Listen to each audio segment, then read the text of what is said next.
बिस्मिल्लाहिर्रहमानिर्रहीम। अस्सलाम वालेकुम। पाकिस्तान में गधों की तादाद में 1 लाख का इजाफा। मजमूई तौर पर लाइफ स्टॉक के शोबे में 2.5% इजाफा। पाकिस्तान में माली साल 2019-20 में जहां हुकूमत को बजट अहदाफ में नाकामी का सामना करना पड़ा और मजमूई तौर पर शरह नमू में कमी आई, वहीं लाइफ स्टॉक के शोबे में 2.5% इजाफा भी हुआ। वफाकी हुकूमत की जानिब से जारी की गई सालाना इक्तिसादी सर्वे रिपोर्ट में पाकिस्तान में जानवरों की आबादी में 55 लाख का इजाफा हुआ है।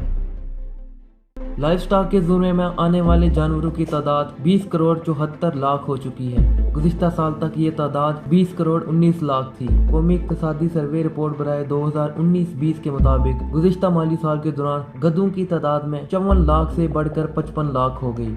ताहम घोड़ों, ऊँटों और खच्चरों की तादाद में कोई इजाफा नहीं हुआ। वाज़ह रहे कि पाकिस्तान गधों की तादाद के लिहाज से दुनिया में तीसरे नंबर है। चीन पहले, इथियोपिया का नंबर दूसरा है।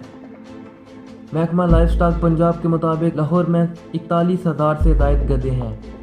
1999 में पाकिस्तान में गधों की तादाद 38 लाख थी, जो 2020 में 55 लाख तक पहुँच चुकी है। ख्याल रहे कि पड़ोसी मुल्क चीन पाकिस्तान से गधे दरामद करने में दिलचस्पी रखता है, क्योंकि वहाँ इनकी मांग बहुत ज़्यादा है। चीन में गधों की खालों से मुख्तलिफ अद्वियात तैयार की जाती हैं। इक्तिसादी सर्वे रिपोर्ट में मुल्क के अंदर मवेशियों की तादाद से मुतल्लक दी गई तफसीलात के मुताबिक गुज़िश्ता बरस घोड़ों की तादाद 4 लाख, खच्चरों की तादाद 2 लाख और मुल्क में ऊँटों की तादाद 11 लाख पर बरकरार रही। एक साल में भैंसों की तादाद में 12 लाख का इजाफा हुआ। भैंसों की तादाद 4 करोड़ से बढ़कर 4 करोड़ 12 लाख हो गई। भेड़ों की तादाद में 3 लाख का इजाफा हुआ और 3 करोड़ 9 लाख से बढ़कर 3 करोड़ 12 लाख हो गई। 21 लाख के इजाफे के साथ बकरियों की तादाद 7 करोड़ 61 लाख से बढ़कर 7 करोड़ 82 लाख हो गई।